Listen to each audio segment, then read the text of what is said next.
Saya minta doa, insya Allah hari Ahad besok saya dengan Habib Muhammad, Ketua Umum Front Persaudaraan Islam, bersama Habib Hanif ya, juga Sekum Bedum Front Persaudaraan Islam, kami akan berangkat ke Aceh. Dari Aceh kami ke Sumatera Utara, ke Medan, keliling tempat-tempat bencana, juga ke Sumatera Barat. Jadi 3 tempat itu selama 5, 6 sampai 7 hari. Nah, kita juga dalam rencana mau bikin huntara. Biasanya kita kalau tempat bencana bikin huntara, hunian sementara. Nah, itu kita bikin di Cianjur dulu, kita bikin banyak rumah-rumah hunian sementara. Kita buat dari kayu, dari asbes dan lain sebagainya, saudara. Selama pemerintah belum dirikan rumah yang bagus buat mereka, setidaknya rumah-rumah sementara bisa mereka pakai. Bukan rumah sementara aja, sekolah sementara kita buat juga.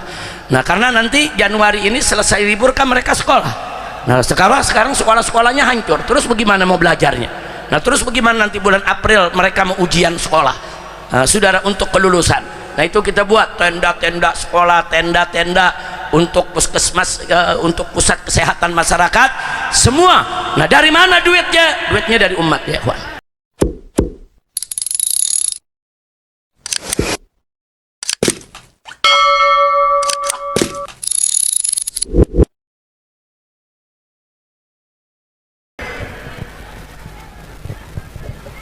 Assalamualaikum warahmatullahi wabarakatuh.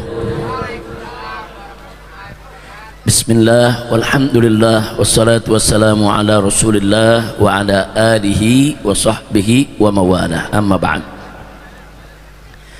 Kepada para habaib, para alim ulama, para kiai, para ustadz, para tokoh, wabil khusus segenap panitia penyelenggara yang telah bekerja keras luar biasa untuk menggelar acara ini, kita doakan semua, mudah-mudahan para tokohnya, panitianya, habaib, ulama semua panjang umur dalam taat dan ibadah, dalam sehat wal afiat, amin ya rabbal alamin.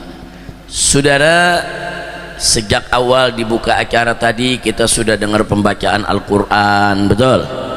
Kita sudah dengar pembacaan sholawat, betul? Kita sudah baca riwayat hidup Nabi juga, maulidnya, betul? Kita udah dengar berbagai macam nasihat dari guru-guru kita, betul? Sisanya tinggal satu, doa. Jadi saya doa aja dah ya. Bu, baca Quran udah, salawat udah, dengar ceramah tadi udah, apa tadi barusan Muhammad bin Hussein dari kota Bekasi suaranya kedengeran, masya Allah. Tinggal apa yang belum nih? Ya udah doa aja dah ya. Ibu marah-marah, udah kehujanan doa doang. Masya Allah, baik dikit aja, cuman kalau hujanan begini akhirnya besok meriang kita disalahin. Masya Allah, lanjut ya, jangan lama-lama lanjutnya. Yang penting semoga mudah-mudahan setiap tetes air hujan membasahi kita ini menjadi kucuran rahmat, sehingga Allah subhanahu wa ta'ala menghapus dosa kita, memaafkan kesalahan kita, menerima semua amal ibadah kita. Dan mudah-mudahan hujan yang turun di Bekasi, begitu juga di tempat-tempat lain di Indonesia ini, menjadi shayyiban nafi'a, hujan yang membawa rahmat, hujan yang membawa manfaat, hujan yang tidak membawa musibah maupun bala, amin ya rabbal alamin. Ahibail kiram, sebagaimana sama kita ketahui, malam ini merupakan acara yang digelar yaitu oleh kawan-kawan Front Persaudaraan Islam dan segenap elemen masyarakat yang ada di Bekasi ini, sekaligus juga merupakan Isra Mi'raj Nabi alaihi salatu wassalam dan juga milad daripada Front Persaudaraan Islam yang kelima. Alhamdulillah, mudah-mudahan dengan milad yang kelima ini Front Persaudaraan Islam menjadi jabhah salihah thayyibah nafi'ah lil ummatil islamiyah, amin ya rabbal alamin. Nah, ibu-ibu, bapak-bapak, saya ingin ingatkan berkali-kali, kita di mana-mana tempat selalu menyerukan revolusi akhlak. Nah, satu saja di sini yang ingin saya bahas, Bapak, Ibu, bahwa di dalam kehidupan kita sehari-hari kita berhadapan dengan hukum dan akhlak. Nah, saya mau sampaikan di sini apa sih beda hukum dengan akhlak? Mau tahu tidak? Mau tahu tidak? Betul. Pertama, hukum dan akhlak terhadap Allah Subhanahu wa ta'ala. Saya contohkan, sholat. Kaum lelaki kalau sholat dengan menutup aurat, sah sholatnya. Andai kata ada kaum lelaki sholat hanya dengan kain nutup pusar sampai lutut, saudara, dada terbuka, ketek kelihatan, tuh bulu udah nangkring, paham bu? Secara hukum sah, secara hukum sah. Kenapa? Auratnya ditutup. Tapi secara akhlak jelek, saudara. Masa sih ngadep Allah seperti itu, saudara? Nah, kalau kita menghadap Allah Subhanahu wa ta'ala, pakai pakaian kita yang paling bagus, yang paling bersih, yang paling indah, yang paling kita suka, betul? Nah, kita kalau dipanggil, diundang presiden, pakaiannya bagus, diundang menteri, pakaiannya bagus, betul? Kadang-kadang ingin memikat anak gadis orang, pakaiannya, wah, anak muda luar biasa, udah paling menarik dia pakai, betul? Giliran menghadap Allah cuman kain dilepit dari pusar sampai lutut. Saya mau tanya, kurang ajar gak? Kurang ajar gak? Tapi hukumnya sah, akhlaknya jelek, sudah. Na'udzubillah min zalik. Kira-kira jelas gak bedanya? Baik, saya kasih contoh yang kedua, hukum dan akhlak dalam baca Al-Quran, saudara. Orang membaca Al-Quran tanpa bersiwak, saudara, mulut udah bau, saudara, kotor, dia baca Quran tilawah, sah, nggak apa-apa, boleh ke hukumnya, saudara, enggak ada masalah, saudara. Tapi dari segi akhlak jelek. Ini Al-Quran, saudara, bukan buku fisika, bukan buku matematika, bukan koran, bukan majalah, saudara, bukan novel, bukan komik yang kita bisa baca seenaknya, sebebasnya. Enggak, kita baca Al-Quranul Karim ini, yang kita baca kalamullah, yang kita baca apa? Kalamullah. Jaga kita punya mulut biar bersih, biar wangi. Jangan membaca kalam Allah dengan mulut yang kotor dan bau. Kira-kira jelas gak? Tapi kalau ditanya, tapi bacaan Qurannya bagaimana, dosa gak? Enggak, dia enggak dosa. Baca Quran tanpa bersiwak tidak dosa. Tapi saya tanya, etikanya bagus sampai jelek? Etikanya bagus sampai jelek?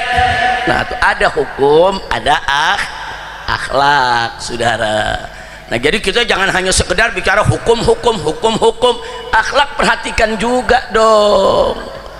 Jangan melulu bicara hukum, saudara. Nah, bicara juga akhlaknya ini bagaimana, termasuk soal kemanusiaan juga akhlak. Kita jangan melulu bicara hukum. Ada nenek-nenek, saudara, nyolong kayu sepotong di penjara, vonis 2 tahun. Secara hukum ya memang ada KUHP-nya. Secara hukum ya dia memang salah, bertindak melakukan pidana, betul. Tapi tega banget, cuma sepotong kayu dicolong di penjara sampai 1 tahun 2 tahun. Ini nggak punya etika, nggak punya rasa kemanusiaan, nggak punya empati, saudara. Ini namanya tidak punya giliran oligarki gundulin hutan, gak ada yang ditangkap, betul, betul. Nenek-nenek bawa kayu sebatang ditangkap, lu ini kurang sedep loh. Orang Bekasi gimana sih? Bekasi lu yang sedep dong. Ayo coba sekali lagi, nenek-nenek ngolong 1 kayu aja di penjara sampai 1 tahun. Sekali lagi. Orang Betawi kalau bilang itu udah ngenekin udah. Benar, betul. Saya dulu masih kecil begitu, masih kecil sama temen nih, kalau lagi main terus diledek berteman, butuh sakitnya sampai ke hati, saudara, sampai ke hati itu sakitnya, betul bu? Betul pak? Cuman ngomong doang, Ya udah pokoknya pejabat-pejabat yang kurang ajar yein aja dah. Ya pusing-pusing amat, sebab pasal ye belum ada dalam KUHP. Nah, jadi nggak dipenjara. Ye, lu nek-nek dah sekalian. Betul, betul. Nah, lanjut.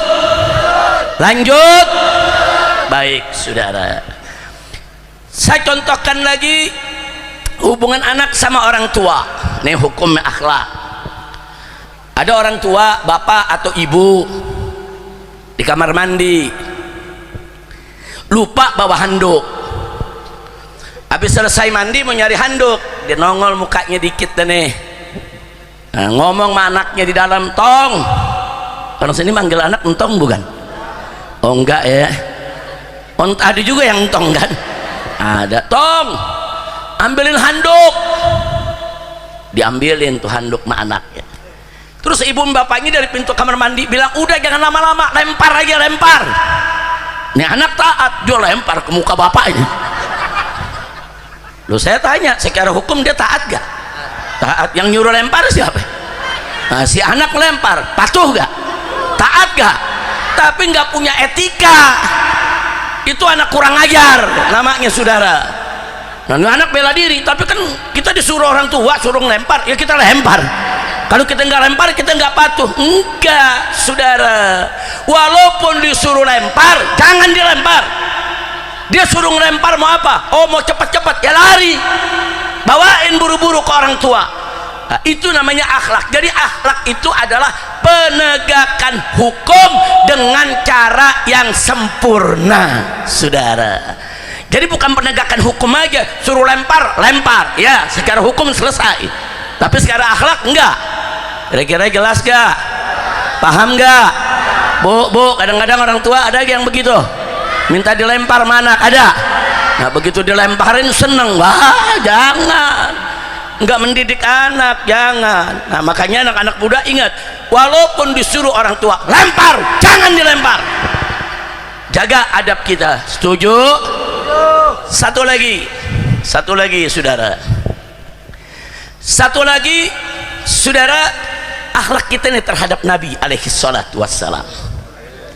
Saya dengar sekarang ini belakangan ini di TV, di medsos, di mana-mana, kalau sebut nama Nabi enak banget mulutnya. Muhammad lahir, Muhammad pergi, Muhammad begini, Muhammad begitu. Muhammad mana? Sama tukang sayur. Ya kan yang namanya Muhammad banyak, betul?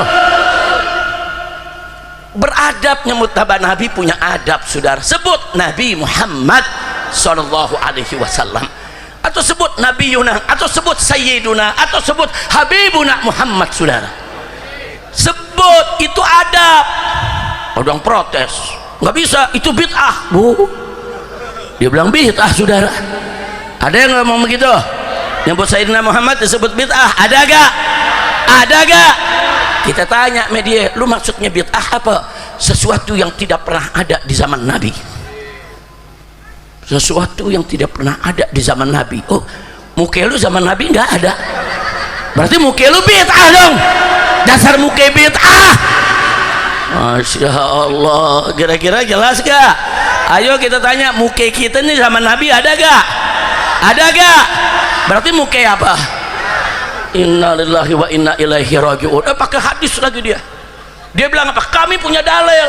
Apa hadisnya? La tusayyiduni, jangan kau sayyidkan aku. Itu hadis palsu. Selama ini cerita nggak boleh pakai hadis dhaif, nggak boleh pakai hadis dhaif. Nah lu pakai hadis palsu soal sayyiduna, saudara. Nggak ada hadisnya. La tusayyiduni, jangan kau sayyidkan aku. Hadis palsu. Haram kita menggunakan hadis palsu, saudara. Kira-kira jelas gak? Jelas gak? Jadi jangan pakai hadis palsu buat nyerang kita, nggak ada. Lagi pula dalam bahasa Arab nggak ada tuh sayyada yusayyidu, nggak ada. Yang ada sawada yusawwidu, pakai waw, saudara. Jadi kalaupun ada hadisnya la tusawwiduni, saudara. Nah, jadi udah ngarang hadis palsu pakai mau menyerang ahlus sunnah wal jamaah. Kira-kira jelas gak? Jelas gak? Nah sekarang ada yang nanya, ya tapi kalau begitu Habib nyebut Sayyiduna itu bagaimana Habib? Apakah itu etika? Saudara, andai kata hadis tadi sahih, andai kata itu hadis maudhu tuh. Sekali lagi, ini bukan sahih, itu hadis maudhu, hadis palsu. La tusayyiduni, andai kata asli, andai kata hadis sahih, Nabi mengatakan jangan kau sayyidkan aku. Saudara, Nabi suruh jangan kau sayyidkan aku, iya, tapi bukan berarti kita manggil Nabi seenaknya. Nih di Bekasi ini ada Pak Lurah. Pak Lurah hadir gak Pak Lurah? Udah pulang. Nama Pak Lurah siapa? Junaidi. Pak Lurahnya ini baik, ngomong nih sama Habib Ali, Beb, kalau ketemu di jalan panggil aja lah nama saya Junaidi, nggak usah panggil Bapak Lurah. Nah Habib Ali beneran di jalanan, Junaidi, lu mau kemana lu Junaidi? Saya tanya, sopan nggak? Sopan tidak? Nah terus Habib Ali diprotes, Beb jangan begitu Beb, Lurah yang suruh, dia yang minta. Anda pernah manggil Pak Lurah, kata dia jangan Beb, panggil saya nama aja. Itu Pak Lurah begitu, saudara, dia tawadu, rendah hati, nggak mau dipanggil Pak Lurah, betul? Makanya karena akrab sama Habib Ali, panggil nama aja Beb, tapi Habibnya tetap wajib menghormati Pak Lurah, saudara. Jangan manggil seenaknya. Junet sini lo Net, walaupun Pak Lurah yang larang. Saudara-saudara, warga saya jangan manggil saya Pak Lurah, panggil saya nama saja. Terus besok ibu-ibu mau panggil di jalanan, Junet lu mau kemana lu Net? Saya tanya, boleh tidak? Boleh tidak? Nggak boleh. Panggil yang sopan, Pak Junaidi, atau panggil jabatannya Pak Lurah. Pak Lurah apa kabar? Assalamualaikum Pak Lurah. Panggil yang sopan, saudara. Terus ada yang protes, tapi Beb kan dia yang minta. Walaupun dia yang minta, walaupun dia yang suruh, walaupun dia pakai SK lagi, saudara, jangan, tetap kesopanan kita jaga terhadap beliau, betul? Apalagi terhadap Nabi kita Sayyiduna Muhammad Sallallahu Alaihi Wasallam, lebih nggak boleh. Walaupun andai kata ada hadis Nabi mengatakan jangan kalian panggil aku Sayyid, andai kata hadis itu sahih, hadis itu menunjukkan tawaduknya Nabi, rendah hatinya Nabi, mulianya akhlak Nabi, tapi kita bukan langsung kurang ajar, ngelunjak, manggil hanya Muhammad. Kira-kira jelas gak? Udah paham semua? Yang udah paham boleh pulang. Lo kan udah paham belum? Belum, kelewatan lo. Gue udah teriak-teriakan masih belum paham juga. Masya Allah, Bu, udah jelas Bu ya? Bapak-bapak semua jelas ya? Nah, tapi Bu, bukan kita tidak punya dalil nyebut Nabi dengan Sayyiduna. Ada sejarahnya Bu. Dulu para sahabat Nabi alaihi salatu wassalam di awal Islam itu kalau manggil Nabi pakai nama, ya Muhammad, hei Muhammad. Dan kalau mereka bercerita antar sahabat tentang Nabi, mereka cerita, tadi Muhammad datang, tadi Muhammad pergi, tadi Muhammad mengatakan begini dan begitu. Itu di awal Islam, Bu. Nah kemudian begitu, saudara, Islam udah semakin kuat, iman para sahabat udah semakin bagus, saudara. Nah, turun, saudara, firman Allah Subhanahu wa taala dalam surat An-Nur. Apa Allah nyatakan di sana, saudara? Allah katakan untuk umat Islam, untuk para sahabat Nabi. Faqala ta'ala, la taj'alu du'a ar-rasuli bainakum ka du'ai ba'dikum ba'dha. Allah tuh yang larang. Apa kata Allah? La taj'alu, jangan sekali-kali kalian menjadikan doa ar-rasul, panggilan Rasulullah, menyebut Rasulullah, saudara, kadu'a ibadikum ba'da, sebagaimana panggilan di antara kamu sekalian. Artinya kalau di antara kamu saling panggil nama silakan, tapi kalau panggil Nabi nggak boleh sebut nama. Ditegur Allah, saudara. Siapa yang negor ini? Siapa yang negor ini? Sejak saat itu sahabat nggak ada lagi yang berani nyebut, hanya nama saja, saudara. Sejak itu kalau mereka ketemu Nabi, ya Rasulullah, ya Nabi Allah, saudara. Sejak saat itu kalau sahabat sama sahabat ketemu berjumpa cerita, tadi aku ketemu Rasulullah, tadi Rasulullah bersabda seperti ini dan seperti itu. Sahabat diajarkan oleh Allah begini akhlak, cara bergaul dengan Nabi alaihi salatu wassalam. Saudara, bagus tidak? Bagus tidak? Jadi andai kata pun hadis la tusayyiduni itu sahih, dia nggak boleh bertentangan dengan ayat ini, saudara. Berarti hadis tadi kalaupun sahih, maknanya tawaduknya Nabi, bukan kita dilarang, hanya tawadu. Nah makanya bapak ibu semua, apalagi para ustadz nih, nah kalau cerita Nabi sebut, saudara jangan ragu-ragu, sebut gelar-gelar Nabi yang mulia, sebut Rasulullah, Nabiullah, sebut Sayyiduna Rasulullah, Sayyiduna Muhammad, Nabiyuna Muhammad, Rasulullah Muhammad, sebut Syafi'una Muhammad, saudara, sebut Habibuna Muhammad, sallu ala nabi. Kira-kira jelas tidak? Paham? Baik. Oh dalil lain banyak Pak Bu, kalau mau lagi kita bisa kupas satu persatu berjam-jam, saudara. Ya sedikit aja lah, antaranya waktu Sayyidina Hasan masih bayi nih dilahirkan, apa Nabi bilang? Inna bni hadza sayyidun, ini anak punya cucu nih, kata Nabi, sayyid. Sayyid, Nabi sebut sayyid buat cucunya. Nah sekarang saya tanya, kalau cucunya boleh disebut sayyid, engkongnya gimana? Cucunya disebut sayyid, apalagi datuknya, yaitu Nabi Yuna Muhammad sallallahu alaihi wasallam. Ini cucu Nabi, Sayyidina Hasan cucu dari putrinya yang bernama Fatimah, Nabi sebut sayyid. Nah kalau cucunya aja Nabi sebut sayyid depan sahabat, saudara, maka tidak salah kalau sahabat menyebut Nabi sayyid, sebagaimana kita umatnya juga menyebut sayyid. Alhamdulillah. Kira-kira jelas? Ada lagi hadis lain, Nabi kasih tahu Siti Fatimah Zahra bahwa Siti Fatimah Zahra itu adalah sayyidatun nisa'il alamin.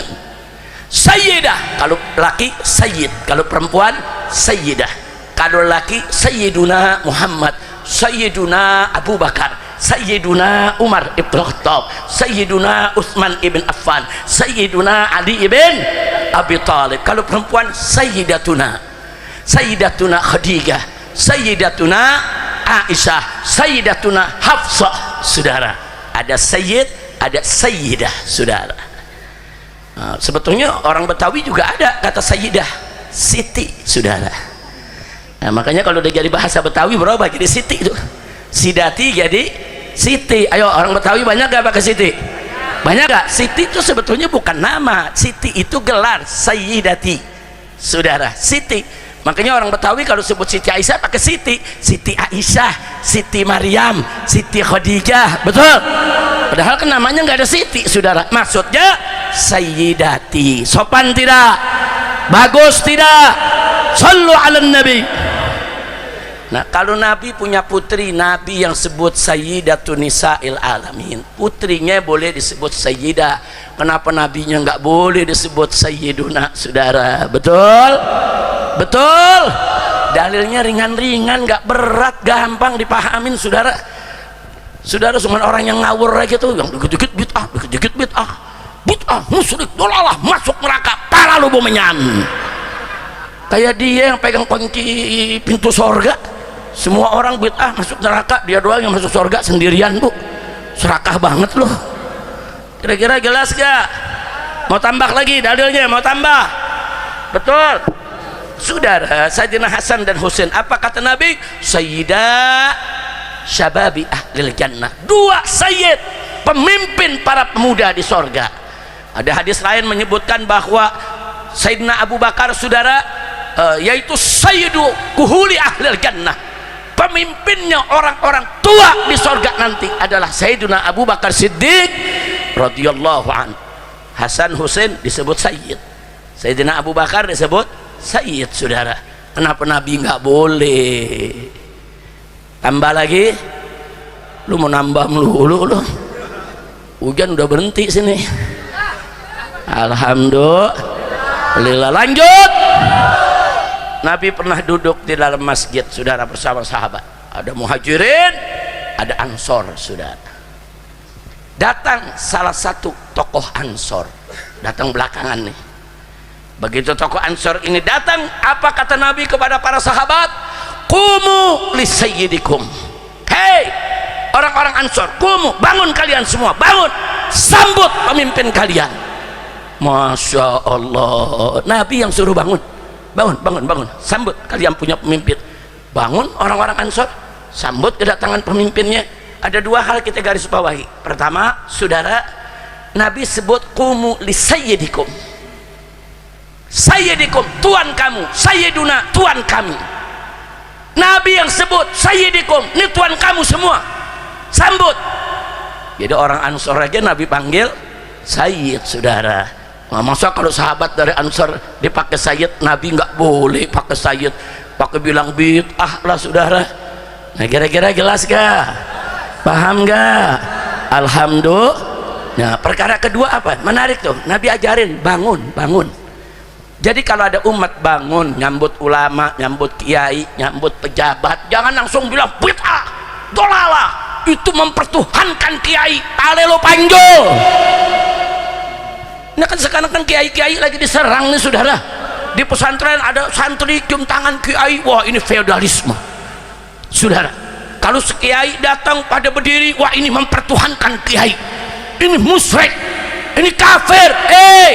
Saudara, Nabi yang perintahkan kaum Ansor, qumu li sayyidikum, bangun kalian, sambut pemimpin kalian. Jadi berdiri menyambut pejabat, berdiri menyambut ulama, berdiri menyambut tokoh, bahkan berdiri menyambut tamu, saudara. Itu memang diajarkan, itu namanya akhlak. Tapi kalau kita duduk aja, ada pejabat datang, boleh gak? Boleh, nggak apa-apa.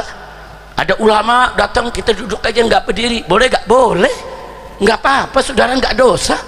Enggak, cuman kurang akhlak. Islam ini agama akhlak. Kira-kira jelas tidak? Jelas tidak? Kan Nabi sampaikan kepada kita, innama bu'istu li utammima makarimal akhlak. Sesungguhnya aku ini diutus, kata Nabi, hanya untuk menyempurnakan kemuliaan akhlak. Jadi akhlak mesti diperhatikan, Pak, Bu, jangan sembarangan soal akhlak. Akhlak, kenapa kita sholat 5 waktu? Supaya akhlak kita baik. Kenapa kita puasa Ramadan? Supaya akhlak kita baik. Saudara, kenapa kita diwajibkan bayar zakat? Supaya akhlak kita baik. Kenapa orang yang mampu wajib bikin haji? Supaya akhlaknya baik, saudara. Kenapa kita tidak boleh berzina, tidak boleh berjudi, saudara? Tidak boleh mengganggu orang lain, supaya akhlak kita baik. Islam ini agama akhlak. Nah, kalau pertanyaannya terlalu, kenapa Front Persaudaraan Islam dalam 5 tahun terakhir ini terus di mana-mana berteriak revolusi akhlak, revolusi akhlak? Karena memang negeri kita sedang krisis akhlak. Lah buktinya mana? Yaitu orang udah nggak punya malu, korupsi, saudara. Kenapa mereka korupsi? Karena nggak punya akhlak.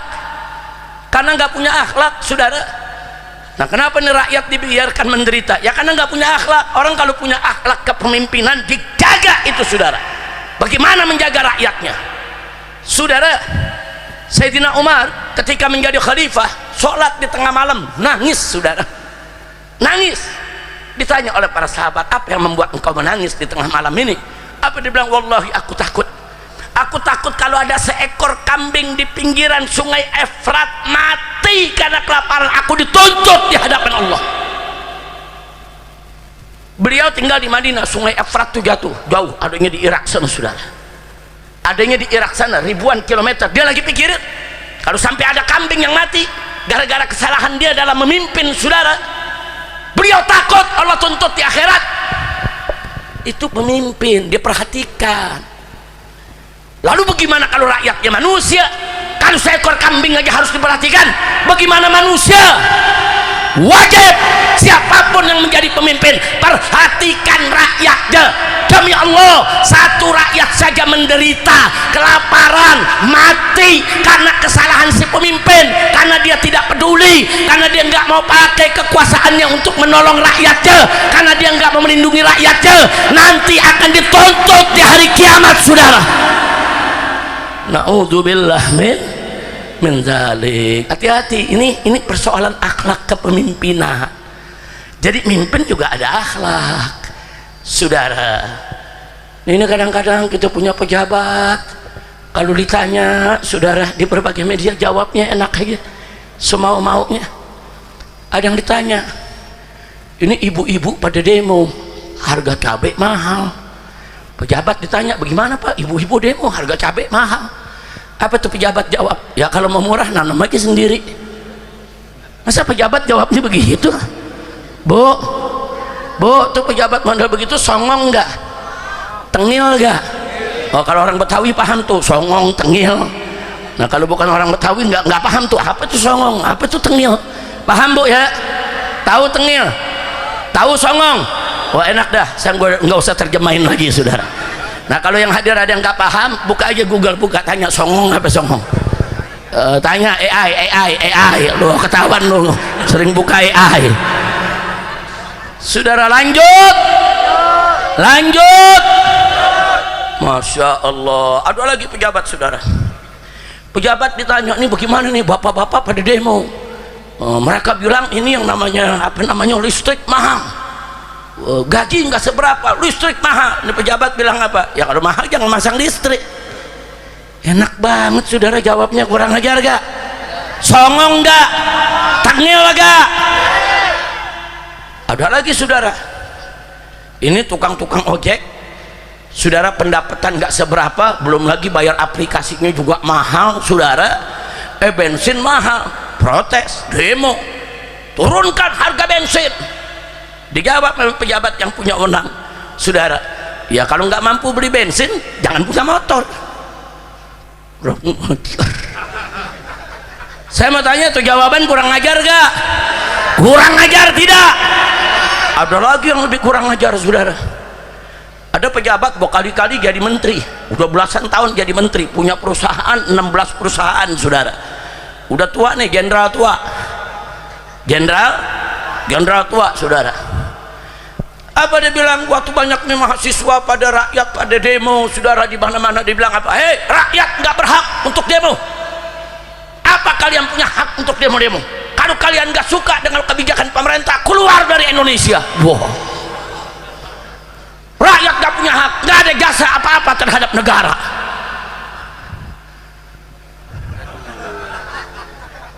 Tengil banget di jenderal. Tengil gak? Songong gak? Enaknya ngomong saudara. Pejabat bukan begitu saudara. Kalau ada mahasiswa rakyat demo, panggil mereka. Kalau ke DPR, buka pintu DPR, temui dong wakil rakyat kepada mereka apa yang mereka keluhkan. Pejabat juga begitu, undang tokoh-tokohnya. Oh mahasiswa ada berapa perwakilannya? 3-4 orang, panggil. Oh rakyat ada berapa perwakilannya? 3-4 orang, panggil, ajak diskusi apa yang kalian keluhkan. Oh mahasiswa bilang, waduh Pak, ini negara gelap Pak, Indonesia gelap, jangan langsung dibalikin, lu yang gelap. Masa pejabat begitu saudara? Enggak, tanya maksud kalian gelap nih apa? Oh begini Pak, penegakan hukumnya nggak beres, tajam ke bawah, tumpul ke atas, makanya kami katakan gelap. Begini Pak, karena ini korupsi makin menjadi-jadi. Nah bagaimana nih cara mengatasinya? Banyak koruptor nggak ditangkap, padahal sudah jelas-jelas dia ikut korupsi. Nah ini yang kami maksud gelap. Begitu juga pelayanan Pak, masuk sekolah orang susah, ke rumah sakit antri di mana-mana, makanya kami sebut gelap. Nah kalau begitu cari solusinya supaya Indonesia nggak gelap, bukan ngusir rakyat. Betul? Enaknya dia ngomong rakyat nggak punya jasa. Saudara, siapa bilang rakyat nggak punya jasa? Saya mau tanya nih semua yang ada di sini nih, kita beli bensin ada pajaknya gak? Makan di restoran ada pajaknya gak? Ibu-ibu beli baju kena pajaknya gak? Kita belanja tuh di supermarket ada pajaknya gak? Kita bayar listrik ada pajaknya gak? Semua kena pajak saudara. Siapa kita bilang nggak bayar pajak? Saudara, saya beli sorban ada pajak, beli rompi ada pajaknya, saya beli baju ada pajaknya, beli di kepala imamah ada pajaknya, beli piki ada pajaknya saudara. Nah sekarang saya mau tanya, kita bayar pajak ke siapa? Ke negara. Betul? Berarti rakyat berjasa tidak kepada negara? Berjasa tidak kepada negara. Kok bisanya dia ngomong kalian rakyat nggak usah demo, kalian nggak punya hak karena kalian tidak punya jasa? Wah kepret loh. ngomong seenaknya. Kalau nggak ada rakyat bangkrut ini negeri. Kenapa? Lihat saudara data yang ada. Ternyata dari penghasilan negara Indonesia 82% diterima dari pajak. Nah kalau 82% dari pajak saudara, lalu emas kita kemana? Nikel kita kemana? Aspal kita kemana? Batu bara kita kemana? Tambang kita kemana? Sampai mantan seorang pimpinan KPK Abraham Samad saudara, dalam satu diskusi dengan mengukakan data-data saudara, apa beliau katakan? Dia katakan hasil tambang saudara, hasil tambang di Indonesia kalau tidak dikorupsi itu cukup buat dibagi-bagi ke rakyat Indonesia. Satu orang 20 juta rupiah per bulan, gaji buta, nggak perlu kerja, tidur di rumah dapat 20 juta kalau tidak dikorupsi. Sekarang saya tanya orang Bekasi, ada yang dapat 20 juta per bulan tidur aja di rumah? Ngimpinya enggak? Betul? Betul? Loh kok bisa begini? Kalau nggak dikorupsi rakyat makmur, semua dapat 20 juta per bulan walaupun tidak kerja. Lalu kenapa rakyat miskin? Karena dikorupsi. Nah, kenapa banyak korupsi? Karena nggak punya akhlak. Nah makanya saya mau tanya semua nih, semua yang ada di sini saudara, akhlak penting tidak? Perlu tidak? Wajib tidak kita muliakan akhlak? Wajib tidak kita sempurnakan akhlak? Siap revolusi akhlak? Takbir! Angkat tangan semuanya, takbir! Takbir! Sallu ala nabi. Allahumma sholli wa sallim wa barik alaihi. Memang lagi krisis akhlak saudara. Ya kemarin tuh kejadian di Aceh saudara, presiden datang didampingin menteri, wartawan banyak, rakyat di depannya saudara. Rakyat nanya, Pak bagaimana nih masalah listrik se-Aceh mati gara-gara bencana. Nah presiden depan rakyat nih langsung tanya tuh menteri, bagaimana Pak Menteri listrik? Sementri langsung jawab, tenang aja Pak, 93% udah nyala, satu belum nyala. Bisa dia bohong? Presiden dibohongin, gila saudara, bohong terang-terangan. Dulu kan orang Bekasi kalau bohong kan diam-diam, orang Bekasi kalau bohong takut jangan sampai ketahuan. Betul? Betul? Betul? Ini bohong terang-terangan, nggak gila tuh? Gila gak? Gelok gak? Edan gak? Sinting gak? Sedeng gak? Nah sedeng Betawi itu, orang Betawi nyebutnya sedeng, orang Sunda nyebutnya gelok. Kira-kira jelas gak? Paham gak? Pak, depan presiden, depan kamera, depan wartawan dia berani bohong. Dia berani bohong untuk apa? Asal presiden senang, asal presiden senang. Nah kalau depan kamera di ruang publik terbuka dia berani bohong, apalagi di belakang kita. Bisa jadi di belakang kita dia menghadap Pak Presiden. Nih yang model begini nih, menteri yang model begini nih, rame-rame datang ke presiden. Presiden tanya, bagaimana Aceh? Udah beres? Beres. Nah, bagaimana listriknya? Udah semua nyala Pak. Nah, bagaimana jenazah mayat? Udah beres, semua udah dikuburin Pak. Nah, bagaimana kayu-kayu gelondongannya? Udah rapi, semua udah dibersihin Pak. Ya kan presiden nggak ngelihat. Ini menteri-menteri semua ngebohong. Bahaya tidak? Bahaya tidak? Ini yang namanya laporan asal Bapak senang. Ini gara-gara apa bohong? Bohong kok bisa begini di Indonesia sekarang? Ya bagaimana bohong nggak merajalela? 10 tahun presiden kita tukang bohong. Udah jujur deh, tahu gak lo? Tahu gak? Nggak usah disebut namanya. Ya 10 tahun saudara, tiap hari pagi siang sore malam bohong lulu, semua dibohongin. Saya tahun 2019 dari kota Mekah udah teriak-teriak, ini pembohong, ini pendusta, jangan percaya. Habib Rizik provokator, Habib Rizik memang punya dendam pribadi, Habib Rizik ini sangat benci. Masa presiden kita dibilang pembohong? Sekarang semuanya pada sadar, iya bener pembohong dia. Kenapa dia sadar? Ikut kena dibohongin, rasain lo ditipu. Alhamdulillah saudara, Masya Allah. sampai tahun 2019 saking saya pengen supaya masyarakat tahu betul nih dia tukang bohong, saya bikinin lagu saudara, sampai bikin lagu tengah malam. Udah tahu lagunya belum? Udah mana tuh, saya punya mantu punya tuh. Ayo kita nyanyi yuk rame-rame yuk, mau gak? Rakyat dibohongi, janji diingkari, ulama dizalimi, amanat dikhianati. Enak gak tuh? Enak gak tuh? Bagus gak? Lagi. Rakyat dibohongi, janji diingkari, ulama dizalimi, amanat dikhianati.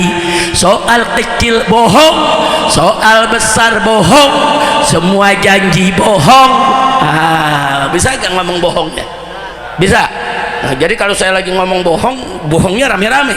Soal kecil, rame-rame bohongnya semua yang kompak. Sekali lagi, soal kecil, soal besar, semua janji. Dia si raja. Nah, sekali lagi, soal kecil, soal besar, semua janji. Dia si raja. Nah, habis itu di lagu berikutnya saudara saya ajak istighfar deh semua. Astagfirullah, astagfirullah, punya presidensi tukang bohong. Astagfirullah, astagfirullah, punya presidensi raja bohong. Bisa gak? Bisa rame-rame?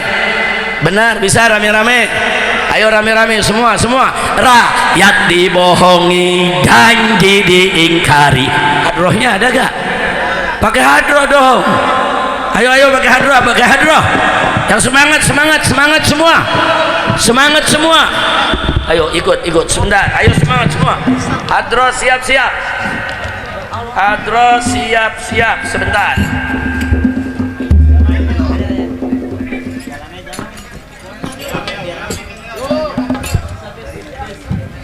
Sudah siap yang di panggung? Ayo rame-rame semua.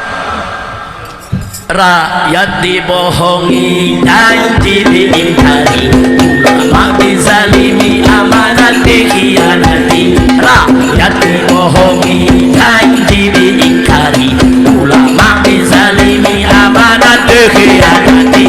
Soal kecil, soal besar, semua janji. Dia si raja. Soal kecil, soal besar, semua janji. Dia si raja. Astagfirullah, astagfirullah, punya presidensi tukang bohong. Astagfirullah, astagfirullah, punya presidensi raja bohong. Astagfirullah, astagfirullah, punya presidensi tukang bohong. Astagfirullah, astagfirullah, punya presidensi raja bohong. Takbir. Saudara, ada cerita waktu itu ada acara reuni ya di Monas. Saya ada di Mekah 2019. Teman-teman gelar reuni, saudara, rame-rame, ribuan yang hadir saudara.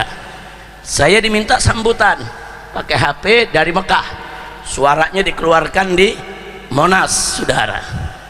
Nah, saya nggak ceramah, saya nyanyiin ini aja, saya nyanyiin saudara. Nah, begitu habis kita nyanyiin begini, selesai panitia rapat, bisa ditangkap kita semua nih. Habib enak di Mekah, kita yang nyetel ya di sini. Pada mabur, Awit langsung nyungsep di Garut, gak keluar lagi. Ki Awit ini masya Allah, ini sahabat saya saudara, satu perjuangan luar biasa saudara. Jadi jangan kaget kalau saya media sering bercanda saudara. Saya suka bilang kalau ketemu Ki Awit belum dipenjara ente. Iya, kaburnya lihai banget. Kaburnya nyarunya lihai. Dulu dia berubah polisi, dia lari ke Jawa Barat, ganti nama Kiai Rahmatullah. Akhirnya dijemput lagi saudara, dijemput ceramah di sana sini, ya kita dengarkan ceramah Kiai Rahmatullah. Naik Awit, jago banget, sampai berapa, sampai 6 bulan, setahun itu saudara. Ya memang perjuangan begitu. Nah terus ada yang ngomong, Habib kenapa nggak begitu aja? Nah gue mau ganti nama bagaimana? Suara gue orang kenal, muka orang tahu, betul. Udah dah gue ke Mekah aja dah. Mana di Mekah enak ibadah melulu, alhamdulillah. Kira-kira jelas ya. Nah itu lagu tuh buat presiden yang dulu tuh. Ada nanya, Habib kalau buat presiden yang sekarang bagaimana? Itu urusan lu dah, gue nggak ikut campur. Nah mudah-mudahan yang sekarang nggak begitu, amin, amin, amin. Nah, pokoknya jangan sampai presiden kita tukang bohong. Makanya kalau presiden sekali bohong buru-buru tegur, bohong buru-buru tegur, saudara. Jangan didiemin. Kalau didiemin nanti jadi raja bohong. Betul, betul. Ayo lagi, sekali lagi. Rakyat dibohongi, janji diingkari, ulama dizalimi, amanat dikhianati. Rakyat dibohongi, janji diingkari, ulama dizalimi, amanat dikhianati. Soal kecil, soal besar, semua janji bohong hiasi raja. Soal kecil, soal besar, semua janji hiasi raja bohong. Istighfar, astagfirullah, astagfirullah. Punya presiden si tukang bohong. Astagfirullah, astagfirullah. Punya presiden si raja bohong. Astagfirullah, astagfirullah. Punya presiden si tukang bohong. Astagfirullah, astagfirullah. Punya presiden si raja bohong. Sallu ala nabi.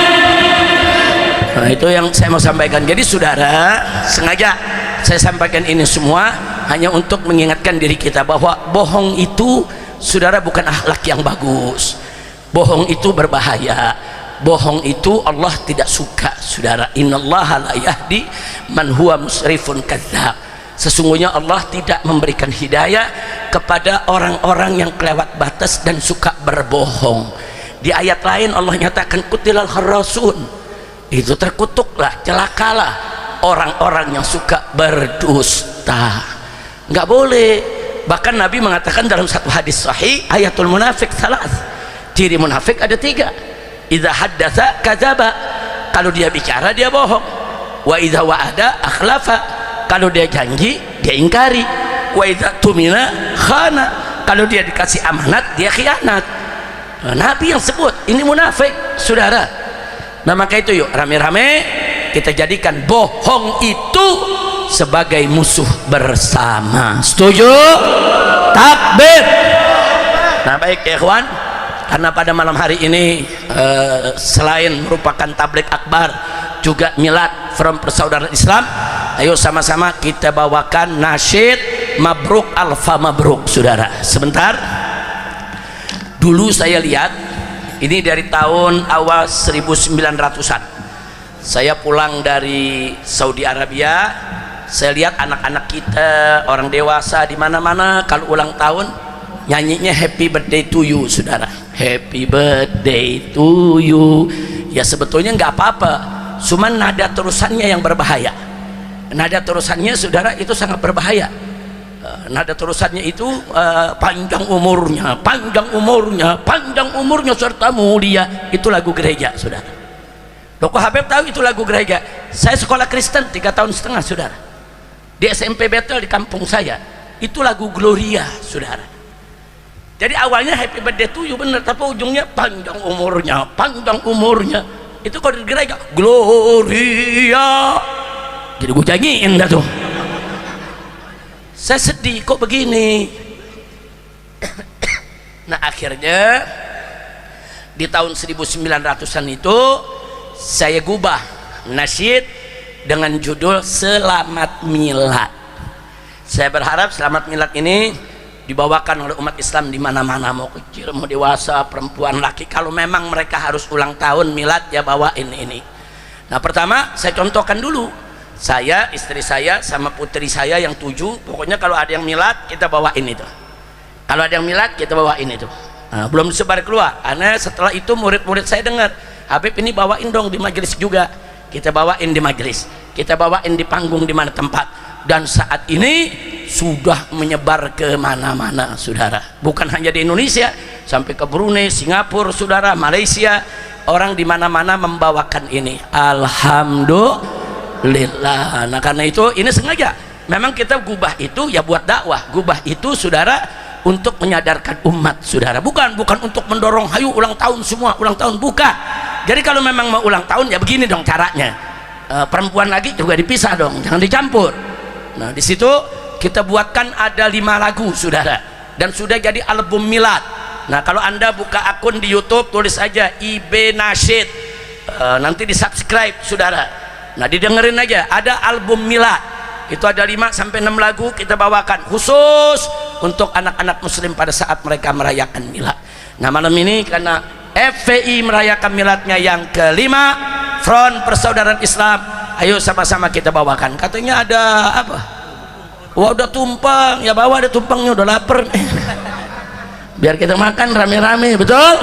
Ayo semuanya, mabruk alfa mabruk alaika mabruk, mabruk alfa mabruk alaika mabruk, mabruk alfa mabruk yaum miladika mabruk, mabruk alfa semua alaika mabruk, mabruk alfa mabruk alaika mabruk, mabruk alfa mabruk yaum miladik mabruk. Selamat hari milad, semoga dapat rahmat. Selamat hari milad, semoga dapat rahmat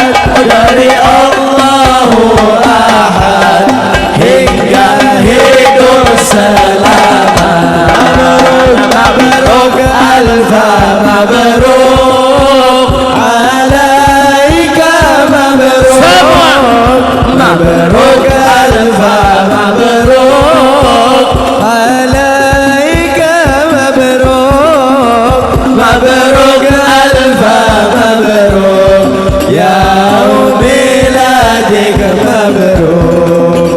Selamat ulang tahun, semoga berkah turun. Selamat ulang tahun, semoga berkah turun dari Allah pengampun sehingga hidup rukun. Mabruk alfa mabruk alaika mabruk, mabruk alfa mabruk alaika mabruk, mabruk alfa mabruk yaum miladik mabruk. Semua amin amin amin amin amin amin amin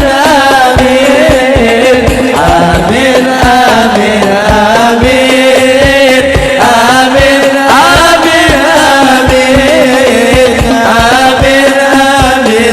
amin amin rabbal alamin amin amin amin semua amin amin amin ya Rabb amin amin amin amin amin amin amin amin ya Rabbal alamin. Sallu ala nabi. Masya Allah, tumpengnya enak banget ibu. Ada telurnya, ada tempenya. Kalau kita makan di sini jamaah ngiri. Nah, kita sendokin lagi dah dikit nih buat ketua panitia siapa? Habib Ali. Sini piringnya taruh sini. Kita sendokin dikit bu ya. Bu, Mau bawa pulang bu kuenya bu, ntar minta sama panitia bu ya. Sini. Nah, mana ketua DPC nya? Ustadznya sini Ustadz. Sini sebentar, kita ambil telurnya, nasinya, ada urap bu, Masya Allah, ini urap Bekasi lagi nih. Ada ayamnya nih satu nih. Alhamdulillah kita berikan untuk ketua DPC nya. Sallu ala nabi. Alhamdulillah. Tapi makannya jangan berdiri ya. Ayo disuapin satu suap sini, suapin satu suap. Bismillahirrahmanirrahim. Bismillahirrahmanirrahim. Allahumma shalli ala. Takbir. Alhamdulillah. Fadhol Ustaz. Nanti dilanjutannya jadi bagi-bagi ya. Baik. Nah, mudah-mudahan insya Allah acara ini diberkahi oleh Allah. Dan saya minta doa.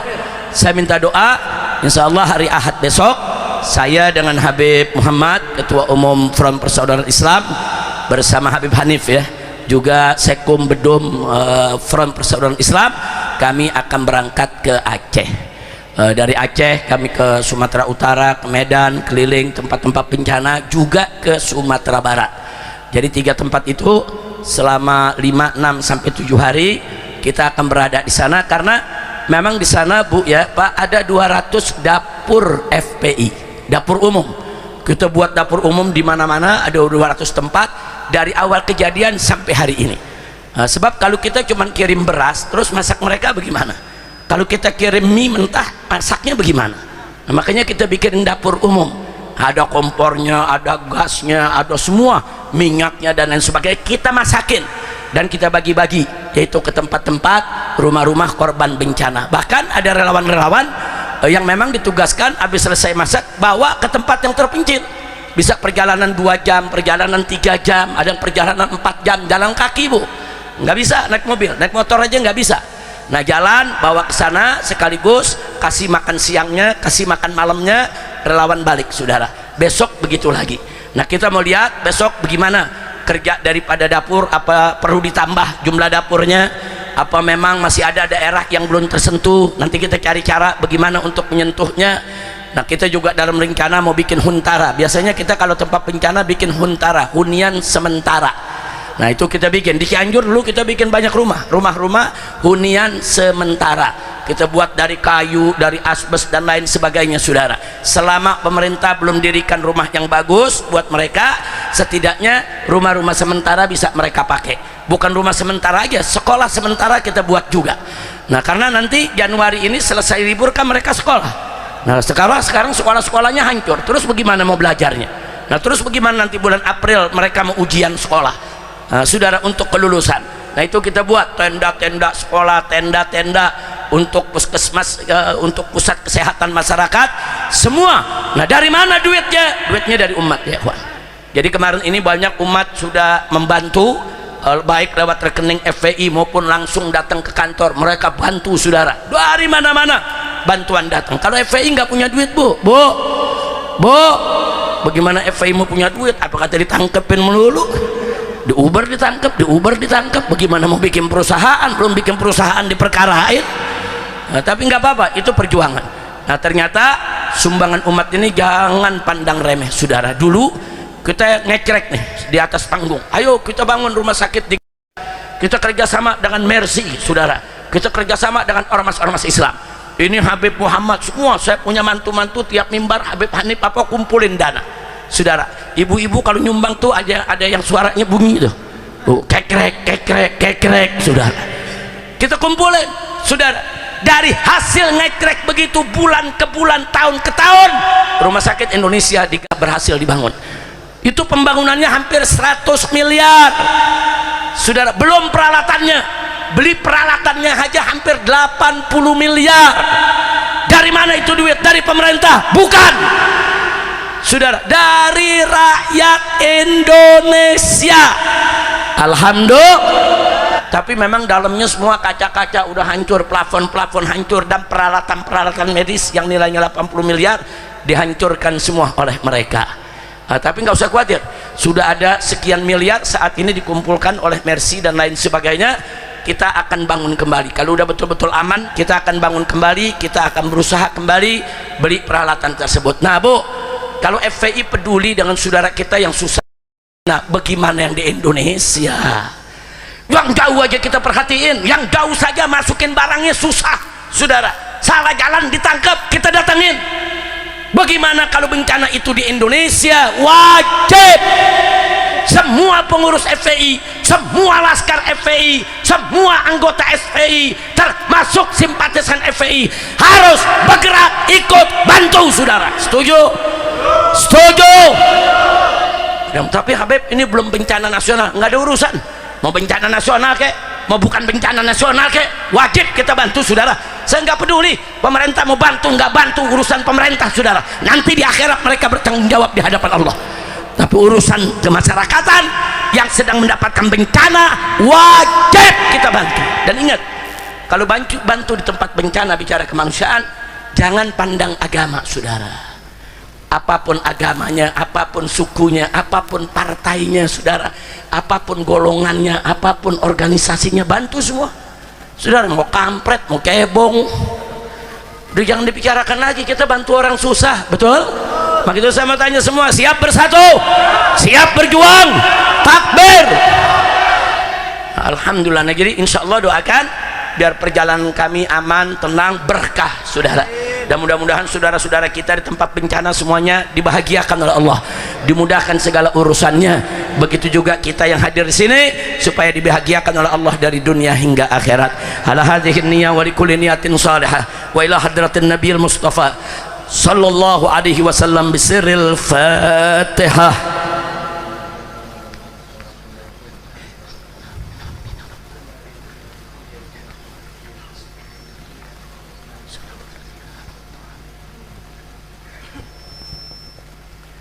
Sekian yang bisa saya sampaikan, jangan bubar dulu sebelum ada talqinut zikir dan doa penutup dari Ustadz Kiai kita di sini. Dari saya cukup sekian, terima kasih atas segala perhatian, mohon maaf atas segala kekurangannya. Hadani Allah wa iyyakum ila siratihil mustaqim. Wassalamualaikum warahmatullahi wabarakatuh. Siapa yang talqin zikir? Siapa yang talqin zikir? Syukran katsir, ahsanal jaza. Mudah-mudahan Allah subhanahu wa ta'ala memberikan guru kita dalam perjuangannya selalu diiringi dalam kesehatan wal afiyah. Mudah-mudahan apa hajat beliau, rencana-rencana yang beliau ucapkan selalu diiringi oleh Allah subhanahu wa ta'ala.